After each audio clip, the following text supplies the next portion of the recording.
Libertarianism and liberalism in general are political ideologies firmly anchored to the Enlightenment, the intellectual and philosophical revolution of the 17th and 18th centuries. The central project of the Enlightenment was to replace dogma and superstition with the application of reason. With this ethos of reason as mankind's great guide, Enlightenment thinkers began to question the traditional mores of European society. They envisioned a world where the particularism of tradition and custom were subordinate to the dictates of reason. In this Enlightenment vision of the world, blind adherence to dogma was to be substituted with the rigors of free inquiry. Through the intellectual efforts of people across nations, the Enlightenment bequeathed the modern world with a broad commitment to institutions such as free speech, constitutional government, religious toleration, and the separation of church and state. But by no means was the Enlightenment perfect. Issues such as women's rights, universal suffrage, and imperialism were often left undiscussed by the predominantly wealthy male Christian membership of the Enlightenment's finest. But, despite its flaws, the Enlightenment is an obvious net positive for the world as a whole. It was a major force that uprooted absolute monarchy and feudalism. But today I am not talking about the European Enlightenment. We do that all the time. A change is needed.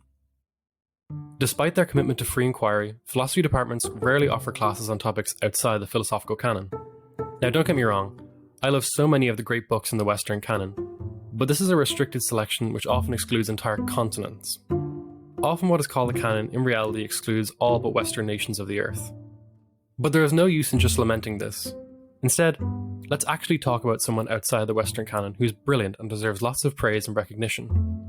Today that person is Zera Yacob, a 17th century Ethiopian philosopher who isolated himself in a cave and, amazingly, came to startlingly similar conclusions held by many of the foundational Enlightenment thinkers that we all revere today. Even the most well-read philosophy buffs will blush when asked to name an African philosopher. Much of African philosophy was orally transmitted, and a huge amount of it was lost during the European colonization of Africa during the 19th century. By and large, African philosophy has been mostly ignored. The historical narrative was that Africa as a continent did not have a robust philosophical tradition. But this view was exposed to be completely false when the Canadian scholar Claude Sumner began publishing his research on Zera Yacob during the 70s. Zera left one short essay to the world, but it's a potent one. He displays all of the attitudes which are come to form the backbone of Enlightenment thought: reason as the final arbiter in all matters, a critical attitude towards unexamined knowledge, and a philosophical methodology centered around stripping back one's biases. What emerges from all this is a thinker who strongly resembled the pivotal philosopher Rene Descartes, while also predating many of the great Enlightenment thinkers such as John Locke. Zera was born on August 28, 1599, near the ancient capital of Ethiopia, Aksum. At the time of Zera's birth, Ethiopia was a powerful nation that had conquered other kingdoms and was quickly becoming a major power. Unlike many other African nations, Ethiopia would not be colonized in the scramble for Africa in the 19th century. But Zera did not belong to the ranks of the wealthy or powerful of Ethiopia. His family were poor farmers. But in spite of that, at a young age, Zera distinguished himself at school as an extremely quick learner.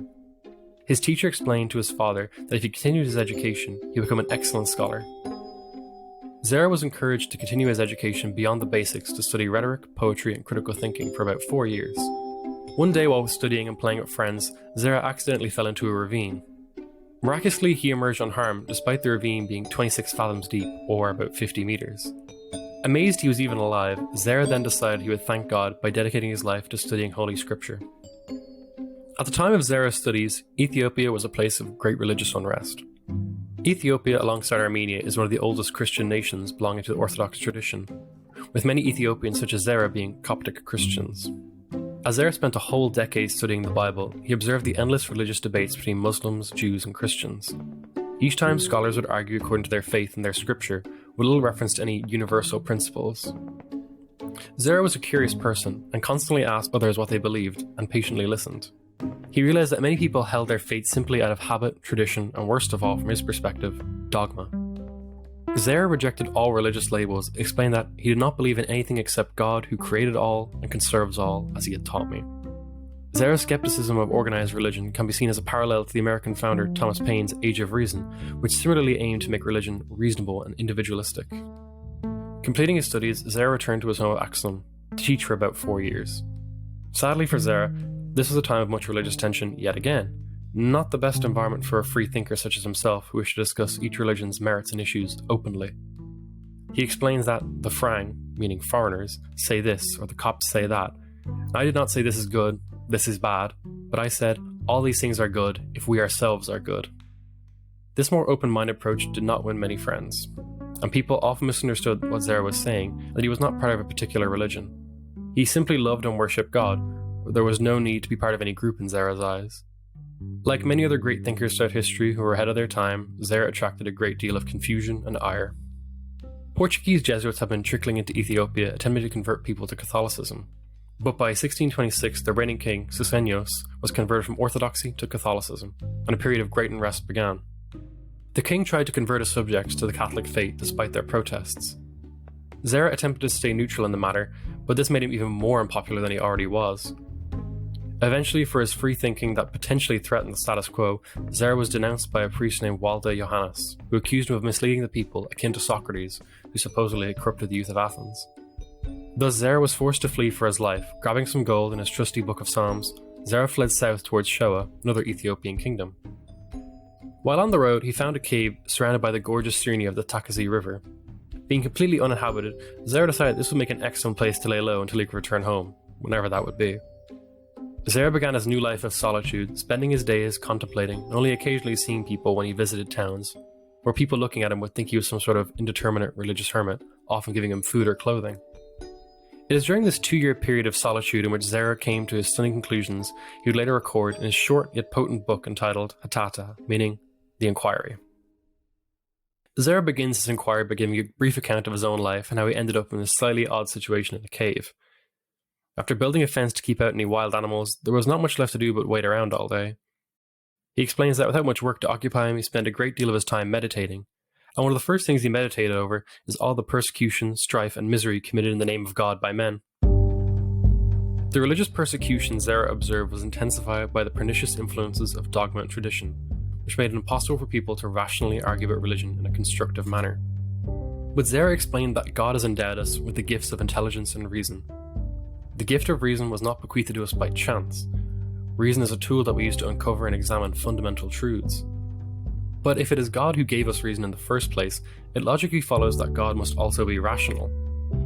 Zera explains that the Creator who has endowed us with the gift of intelligence and reason cannot himself be without them. For Zera, God is a rational being. His existence does not need to be affirmed through omens, soothsaying, astrology, or rituals. If this is the case though, why is there so much conflict over religion, if all we need to do is contemplate? The simple answer for Zera is that human nature is weak and sluggish. The effort of thinking for ourselves is really daunting, and so many people hastily accept what they have heard from their fathers and shy away from critical examination, in Zera's own words. But by isolating himself from all cultural sway and pressures of others' opinions, Zera could clearly apply reason without any hindrance. He explained that, "I have learned more while living alone in a cave than when I was living with the scholars. 14 years worth of learning paled in comparison to 2 years of sitting in a cave having to think."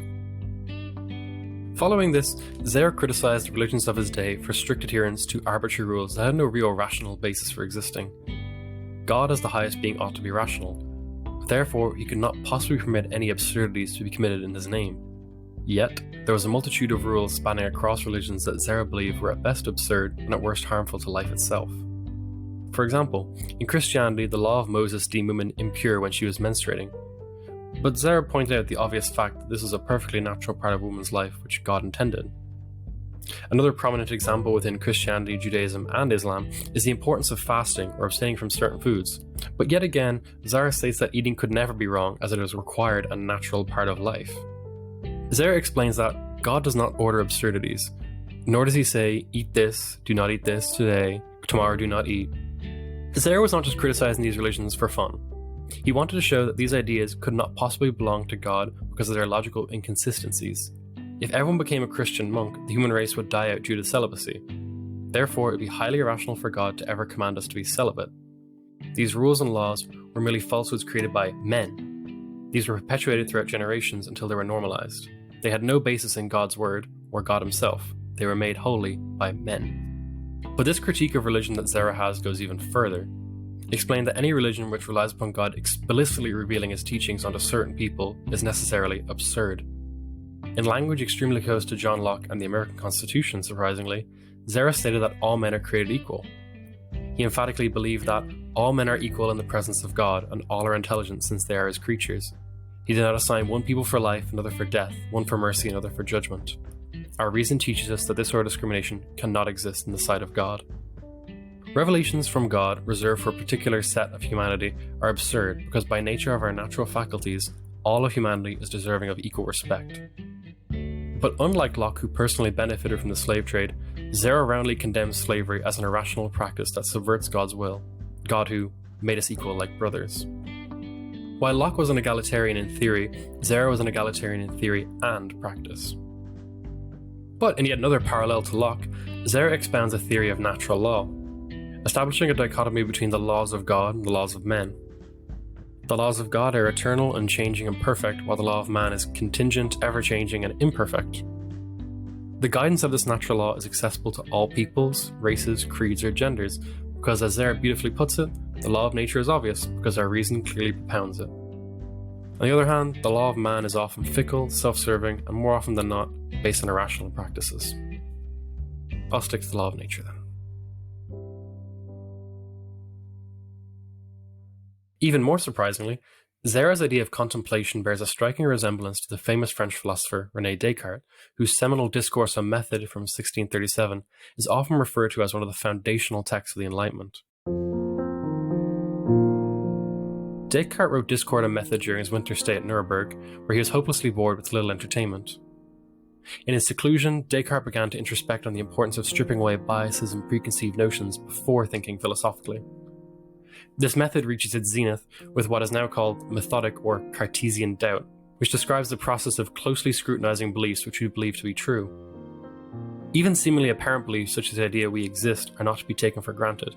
But Descartes argued that even with this extreme doubt, we could reach certain unshakable truths such as our existence, which is proven by our ability to think. Descartes famously argued that we cannot doubt our existence while we doubt. He neatly summed up his argument as ergo cogito sum in Latin, which means I think, therefore I am. Descartes' method divorced philosophy from relying upon the authority and wisdom of the past, when it was commonplace to bolster arguments by liberally quoting high authorities who previously made similar points to your own argument.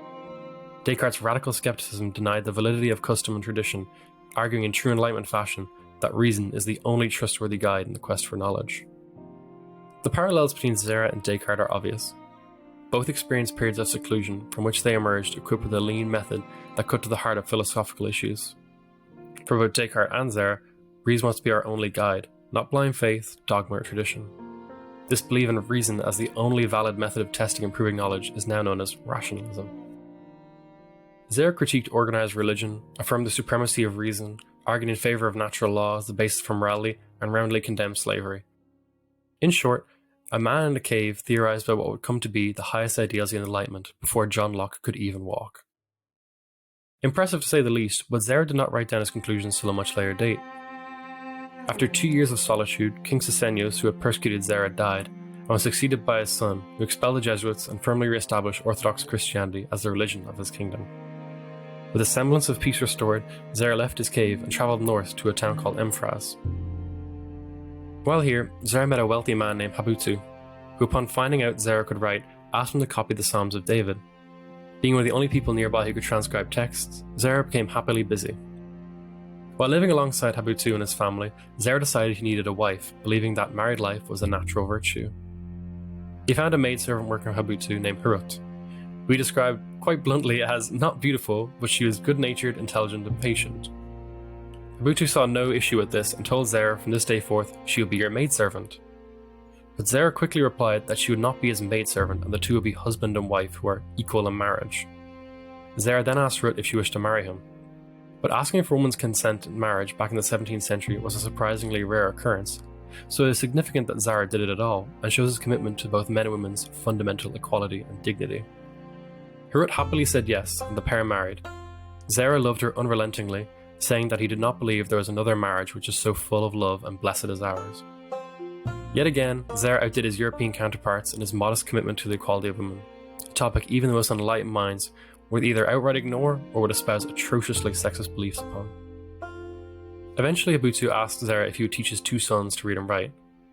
One of these sons was named Walda, who became entranced by the sage wisdom of Zera. Walda constantly asked him to write down his thoughts, and thankfully for us, Zera loved Walda and happily wrote down his thoughts and experiences of his time in his cave.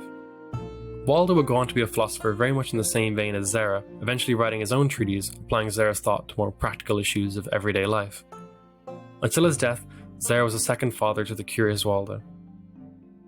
Zera lived out the rest of his days peacefully with his wife and family, dying in 1692 at the impressive age of 93. During the 19th century, when Africa was unjustly ravaged and colonized by European powers, a Eurocentric philosophical narrative emerged. Supposedly, Africa had not produced the wonderful philosophical thinking that the West cherished so dearly.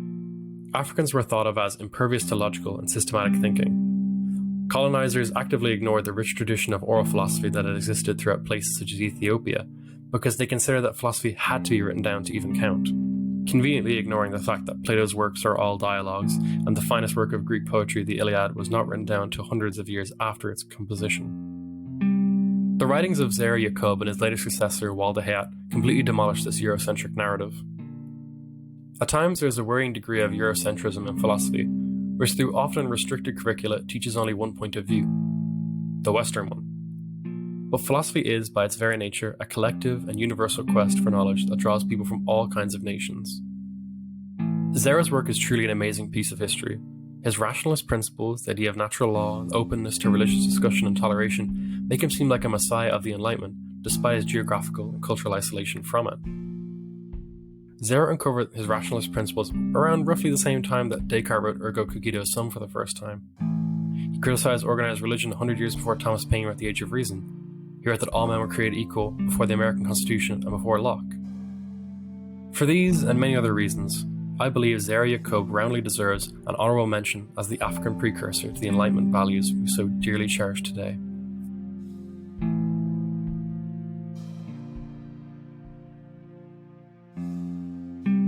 Thanks a mil for listening. I hope you enjoyed this podcast, and if you did, you can subscribe on Apple Podcasts, Spotify, and wherever else you may listen to podcasts.